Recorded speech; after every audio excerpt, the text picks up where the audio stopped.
Hi, welcome to Simply Pilates. This is Stephanie. I had a request asking for me to go through some of the workings of the Pilates Power Gym.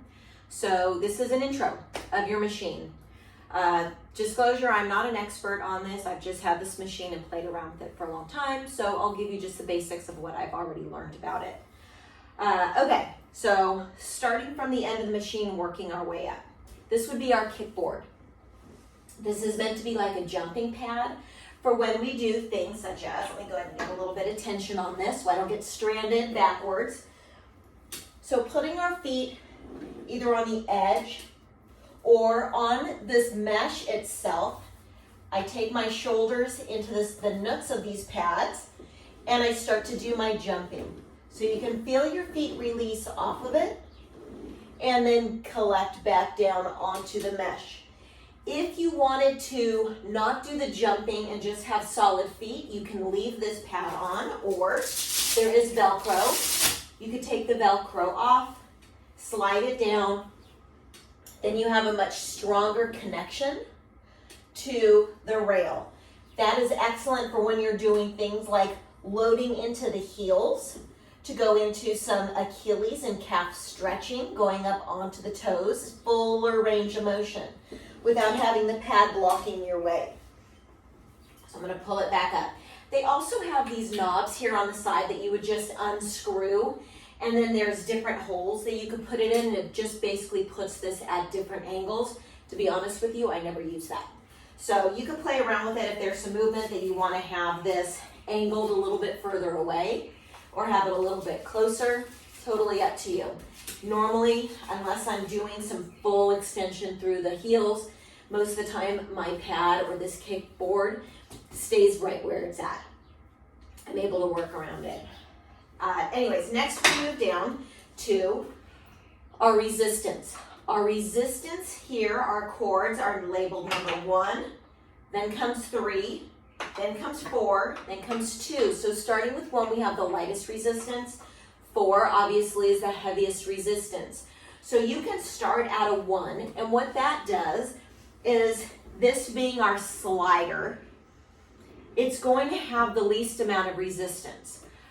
Sometimes it's a good idea. Sometimes having the resistance, you want it to help you to pull it back. So you're going to play around with whether you want heavy resistance or lighter resistance. You can go into a 4 and you have a much tighter pull on that slider. And you can also load up. So if you want to go somewhere between a 1 and a 4, and you're not quite ready to go to a 3, then you would go maybe a 1 and a 2, or just go to a 2. Or if you want something heavier, you would throw that 4 on and then additionally add a 2 or a 3 or a 1. There's lots of varieties. You just do the math to determine how much you want that resistance to go up. So next we have our sliding board. Okay, so this is going to be going back and forth. We have our pads here for our shoulders. There's a little cutouts to make it more comfortable for your shoulders to set in. And we also have a little headrest. There's a knob where you can have your neck lifted a little bit higher, or you pull it out, lay it flat. So that's just to your comfort level. Next we have, these are what's in charge of pulling our sliding board, okay? So we have 2 different measurements here. We have a nice short one with our clip. These come with the machine. These are usually used for, I'm going to lay back, get myself set up, get my feet here on the board. These are usually used for shorter distance, primarily for arms, things like that, if we're doing certain types of movement and we want it to be a shorter level of movement. Or it also comes with this longer cord. And they come with these ankle straps that you Velcro around your ankles. I don't prefer them. You could also put them around your wrist. You put them around whatever it is that you want to have them up against. I had found through one of my other Pilates gear, I had found these little loop bands. You can find them anywhere, go online. They've got a little D ring, and I like to hook that in because it's just easier to get into and get out of. And I have it on both sides, so I'm going to show you what that is for. Let me take out the small hand ones. We'll go back to it in a moment. So coming back, I can either put my foot through this, kind of around the arch, get myself set up, legs go straight, and now I have this nice long ability to pull away. See the distance that I have now. Opening and closing the legs, circling back. So this would be an example of if I had very little weight or resistance, it would be much harder for me to get this slider to come back to the start. It would be more work on my abs. So the more resistance here, you're really gonna like it. It might be more work on the open, but it helps you to return without as much work. And then see how easy it is to get out of it. So facing this direction, let me take the long ones off. The long ones are mostly good when I'm doing leg work. For most of the other work that I'm holding onto with my hands, I go into the short. So sitting upright is another position. I like to push myself back into those shoulder pads. Legs go long to get some nice stretch. Those pads help you to sit up nice and tall also. So in this, we can start doing some forward motion, rowing. We can even go underhand grip, and we can do serving the platter, all while keeping that nice open chest, arms long. Again, right now this resistance is a little heavy for that upper body.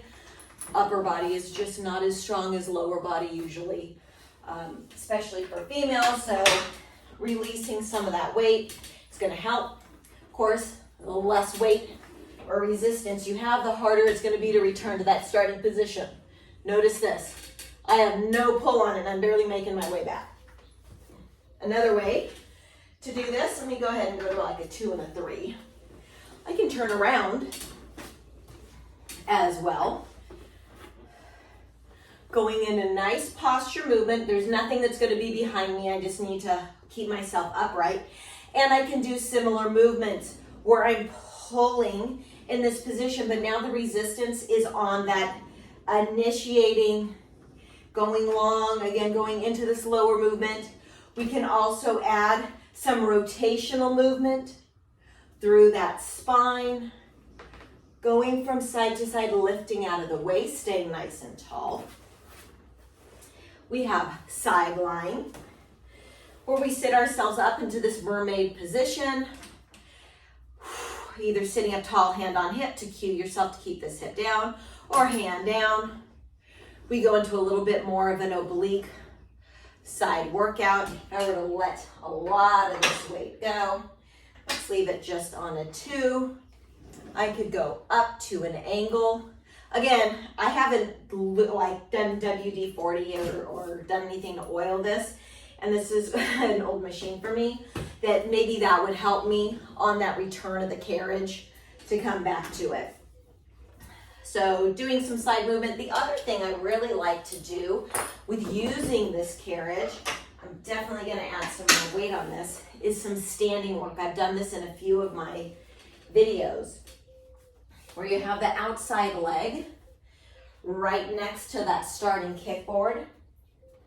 Other leg goes back, finding that shoulder pad, posture up, keep yourself level in that lunge, bringing that knee in and back, triggering that core. You're really gonna feel that hip flexor, quad, glute, finding that connection. Or going into some straight motion, you're gonna get a lot of stretch through that front leg as you dip back, pulling yourself in, hand on the handrails right here, rather the kickboard, is gonna help you on that return, activating chest. And of course, doing it on the other side as well. Anyways, I think that's for the most part the basics of what your machine has to offer. If you have any questions, just leave it in the comments. I'll do what I can to answer any of your questions, and we'll put together another workout here shortly. I hope you have a wonderful day. Thanks for joining me. Give a thumbs up if you liked. Take care. Bye-bye.